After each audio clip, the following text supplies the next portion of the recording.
इस वीडियो को पूरा देखना। इसमें मैंने हॉस्पिटल की सारी मशीनों को डिस्क्राइब किया है, एक-एक इंस्ट्रूमेंटेशन क्लियर किया है, इसमें मैंने सारी चीजें डिस्कस की है। और मैं आपको ये भी बता दूं, अगर आप इस वीडियो को पूरा देखते हो एंड तक आपको कोई डाउट नहीं रहेगा, मेरे चैनल में एक बार जाके देख लो, वहां पे आपको बहुत सारे मेडिकल से related information with lecture wise topic मिल जाएगी। जो नहीं आप किसी मेडिकल फील्ड से हो, आपके लिए सारी चीजें लगी हुई है। स्टार्ट करता हूं। सबसे पहले तो हमको डिस्कस करना है गाइस, सबसे पहले जो हमारा इंस्ट्रूमेंट आता है वो होता है हमारी वेंटिलेटर मशीन। वेंटिलेटर मशीन क्या होती है? ये हमारे आईसीयू के अंदर होती है, ठीक है। ये मैकेनिकल वेंटिलेशन मरीज को देता है। मैकेनिकल वेंटिलेशन का क्या मतलब होता है? यानी कि मरीज को सांस प्रदान करता है, रेस्पिरेशन करवाता है। देखिए, ventilator is a machine which is used to giving mechanical ventilator for breathing to the patient. Ventilator एक ऐसा उपकरण होता है जिसकी सहायता से मरीज को सांस देने के लिए मैकेनिकल वेंटिलेटर दिया जाता है, ठीक है। मैकेनिकल वेंटिलेटर्स को देते हैं हम लोग, मैकेनिकल वेंटिलेशन देते हैं। मैकेनिकल का मतलब होता है जो पार्ट्स, जो मशीन है धातुओं की बनी हो, मैकेनिकल प्रोसेस से बनाई हुई है। तो ये क्या करता है? मैकेनिकल वेंटिलेशन देता है जिससे मरीज ब्रीथिंग कर पाता है, सांस ले पाता है। आईसीयू में होती है, अनकॉन्शियस जो पेशेंट होते हैं, बेहोश पेशेंट रहते हैं, उन मरीजों के लिए यूज की जाती है।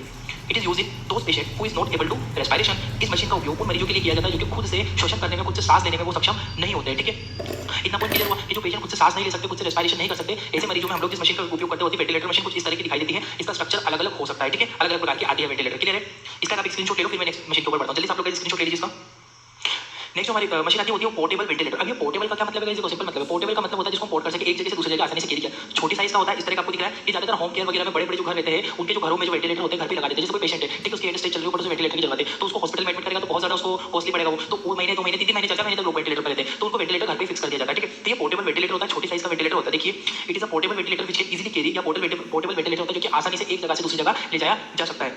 This ventilator can use long term respiration support. इस वेंटिलेटर को लंबे समय तक इस्तेमाल किया जा सकता है। देखो, रेस्पिरेटरी सपोर्ट, सांस लेने में मदद देना, ठीक है। सांस लेने में मदद कौन करता है? वेंटिलेटर करता है। तो लंबे समय तक यदि किसी को यूज करना है, यदि कोई पेशेंट एडमिटेड है, उसको यदि लंबे समय तक वो चीज चाहिए, तो उसको लंबे समय तक यूज करने के लिए उसको पोर्टेबल वेंटिलेटर की जरूरत लगती है। और हॉस्पिटल में बड़े-बड़े वेंटिलेटर होते हैं, वो शॉर्ट टर्म पीरियड के लिए यूज करते हैं, और लॉन्ग टर्म पीरियड के लिए यूज करना हो तो हम लोग पोर्टेबल वेंटिलेटर का इस्तेमाल कर सकते हैं। कुछ इस तरह का दिखाई देता है। जल्दी से एक पोर्टेबल वेंटिलेटर का स्क्रीनशॉट ले लो ताकि आप लोग बाद में पढ़ सको इसको।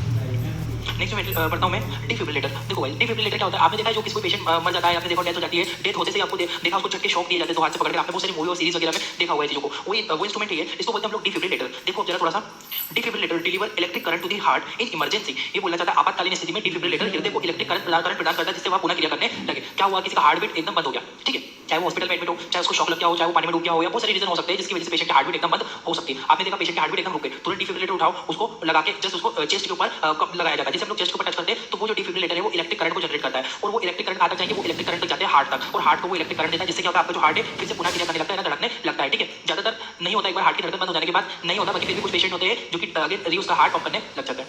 नेक्स्ट आता है हमारा defibrillator use during the cardiac डिसरिथमिया। डिसरिथमिया होता है जब हृदय अपनी धड़कन को खो दे, उस कंडीशन को हम लोग बोलते हैं डिसरिथमिया, ठीक है। जब अपना हार्ट है अपनी धड़कन को खोने लगे, उस अवस्था को डिसरिथमिया के नाम से जाना गया। जब हृदय अपनी धड़कन खोने लगे तब उसे डिसरिथमिया कहते हैं। कुछ इस तरह का होता है ये डिवाइस, ठीक है। डिफिब्रिलेटर कहते हैं, इसमें दोनों तरफ इलेक्ट्रिक करंट देने के लिए रखे गए हैं।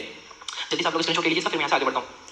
नेक्स्ट जो हमारा आता है इमरजेंसी कार्ड या इमरजेंसी कॉर्ड, इमरजेंसी ट्रॉली भी इसे कहते हैं, ठीक है। अब इमरजेंसी क्यों करें? कहीं से क्या होता है, कभी-कभी कोई पेशेंट आया, ठीक है, कोई इमरजेंसी एक्सीडेंटल केसेस आ गए, या फिर कोई हार्ट अटैक वाला पेशेंट आ गया, या फिर कोई स्नेक बाइट वाला पेशेंट आ गया, ये सब कौन से केसेस हैं? ये सारे इमरजेंसी केसेस, ठीक है। जब भी कोई इमरजेंसी केस आते हैं तो हमको बहुत सारी चीजों की जरूरत लगती है, ठीक है। इमरजेंसी इंजेक्शन लग गया, या फिर स्नेक बाइट का अपन को एंटीडोट लग गया, उसके अलावा हमको बहुत सारी चीजों की जरूरत लगती है इमरजेंसी में। इमरजेंसी इंजेक्शन हो गए, हार्ट अटैक का पेशेंट आया तो हमको इमरजेंसी इंजेक्शन चाहिए, तो इमरजेंसी चीजों को हम लोग अलग-अलग मेडिकल से तुरंत लेने तो जाएंगे नहीं ना, ठीक है, मेडिकल से तो कोई लेने जाएगा नहीं। तो इस तरह से हॉस्पिटल में एक मेडिकल ट्रॉली होती है, इसमें जितने भी इमरजेंसी इक्विपमेंट होते हैं, जितने भी इसमें इमरजेंसी मेडिसिन होती है, इमरजेंसी मेडिसिन इंजेक्शन वगैरह सारी चीजें इसमें लिखी जाती है, ठीक है। देखो जरा, it is trolley which is present in which present all emergency medicine and equipment, ठीक है। आपातकालीन जितने भी मेडिसिन होती है, इंस्ट्रूमेंट होते हैं, सारी चीजें इसमें उपस्थित रहती है। ट्रॉली होती है जिसमें इमरजेंसी दवाइयां और इमरजेंसी इक्विपमेंट को रखा जाता है। कुछ इस तरह की ट्रॉली होती है, बहुत इंपॉर्टेंट है, याद रखना, इसका नाम होता है इमरजेंसी कार्ड, इमरजेंसी ट्रॉली कहा जाता है। जल्दी से आप लोग इसका स्क्रीनशॉट ले लो, फिर मैं आगे बढ़ता हूं, ठीक है। नेक्स्ट हमारी डायलिसिस मशीन। सब लोग जानते हो डायलिसिस क्या होता है? जब हमारी किडनी प्रॉपर डिसफंक्शन करने लगे, डिसफंक्शनिंग करने लगे, रीनल फेलियर हो जाए, किडनी डैमेज हो जाए, ठीक है, तो उस कंडीशन में हमारे ब्लड को फिल्टर करने के लिए बाहर से आर्टिफिशियल किडनी की जरूरत होती है। इसे हम लोग डायलिसिस कहते हैं, यानी कि रक्त को, यानी कि हमारे ब्लड को फिल्टर करने की प्रक्रिया ही डायलिसिस कहलाती है। एक मशीन होती है कुछ इस तरह की, इसमें आर्टिफिशियल फिल्टर होते हैं जो कि हमारे ब्लड को साफ करते हैं और फिर से हमारे ब्लड में वापस डाल देते हैं।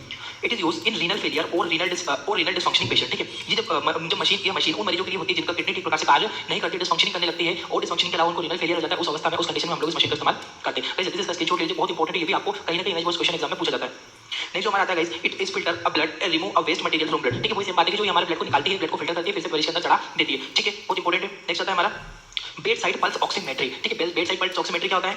It is use for detection of pulse and oxygen saturation. हमारी पल्स यानी कि धड़कन और ऑक्सीजन का सैचुरेशन लेवल देखने के लिए पता इसका इस्तेमाल करते हैं। इस मशीन का इस्तेमाल ऑक्सीजन एवं धड़कन का सैचुरेशन देखने के लिए किया जाता है। सैचुरेशन का मतलब उसका लेवल, ठीक है। देख सकते हो आप यहाँ पे SpO2 शो करता है इस तरह का, सॉरी देखोगे बेड साइड पल्स ऑक्सीमेट्री। ज्यादातर ये जो इंस्ट्रूमेंट है ये होम केयर में भी यूज होता है, होम केयर इंस्ट्रूमेंट होता है, हॉस्पिटल में भी इसको यूज करते हैं, ठीक है। इसकी सहायता से हम SpO2 कंटीन्यूअसली अगर देखना हो तो इसका इस्तेमाल कर सकते हैं। स्क्रीनशॉट ले लीजिए आप, इसका ये भी इंपॉर्टेंट है। नेक्स्ट नेक्स्ट हमारा आता है इन्फ्यूजन पंप। अब ये इन्फ्यूजन पंप क्या होता है, कभी कभी आपने देखा होगा हॉस्पिटल में मरीज होता है, ठीक है, उस मरीज को क्या होता है कंटिन्यूसली बहुत पेन रहता है, पेन ठीक होता ही नहीं है, तो उसको हम लोग पेन किलर का इन्फ्यूजन देते हैं, ठीक है, पहले बार में इन्फ्यूजन में चलाते हैं, ठीक है, और भी उसको और भी बहुत सारी चीजें होती है जो इन्फ्यूजन में उसको देना। इन्फ्यूजन का मतलब होता है धीरे धीरे थोड़ा थोड़ा देना, उसमें फिक्स किया जाता है, ये इस तरह की मशीन होती है, इसमें हमको फिक्स करना रहता है कि 1 मिनट में कितनी दवाई जानी चाहिए मरीज को, 1 मिनट में कितना फ्लूइड जाना चाहिए। अब अगर मैं आपसे बात करूं नॉर्मल आईवी की जो बोतल होती है, हमने वो बोतल टांग दी, अब उस बोतल में क्या आप ये फिक्स कर सकते हो कि 10 मिनट के अंदर आपको इतना फ्लूइड दे सकते हो, 500 में देना है या 10 में देना है, 5 में देना है, ऐसा फिक्स नहीं रहता है, ठीक है। तो उसको एक्यूरेटली फिक्स करने के लिए हम लोग इन्फ्यूजन पंप का यूज करते हैं, इन्फ्यूजन पंप मशीन का यूज। इसमें क्या होता है यहाँ से आपको ये बाहर निकलता है, इसके अंदर जो आईवी सेट उसको फिक्स कर दिया जाता है नली को। अब वो नली दबती है, अब वो कितनी दबनी है इसमें सेट कर दो कि आपको 1 मिनट के अंदर इतना देना है। इसमें सेटिंग का ऑप्शन आता है, यहाँ पे लिखा रहता है कि 1 मिनट के अंदर आपको कितना फ्लूइड कितनी मेडिसिन मरीज को देनी होती है, ठीक है। It is used for giving the fluid and medicine in fix amount and fix time.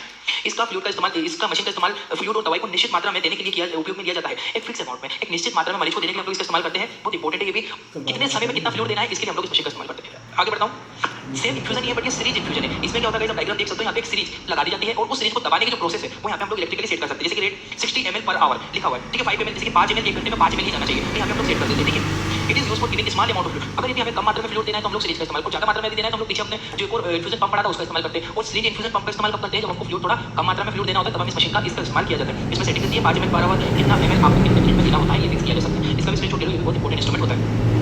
Next बढ़ता हूँ, colour doppler machine. Colour doppler machine क्या होती है, it is machine which is used to detection of blood flow and direction in vessels. यानी कि हमारी vessels के अंदर जो ब्लड फ्लो होता है ना गाइस, उस ब्लड फ्लो को किस साइड में फ्लो हो रहा है और कितनी मात्रा में फ्लो हो रहा है ये देखने के लिए कलर डॉपलर का इस्तेमाल किया जाता है। यह एक ऐसी मशीन होती है जिसकी सहायता से वेसल्स के अंदर उपस्थित रक्त का प्रवाह एवं उसका रास्ता, किस रास्ते में किस डायरेक्शन में ब्लड फ्लो हो रहा है और कितनी मात्रा में फ्लो हो रहा है, इस चीज को देखने के लिए जो इंस्ट्रूमेंट यूज होता है वो हमारा कलर डॉपलर। देख सकते हो आप लोग यहाँ पे। नेक्स्ट इसका स्क्रीनशॉट ले लो।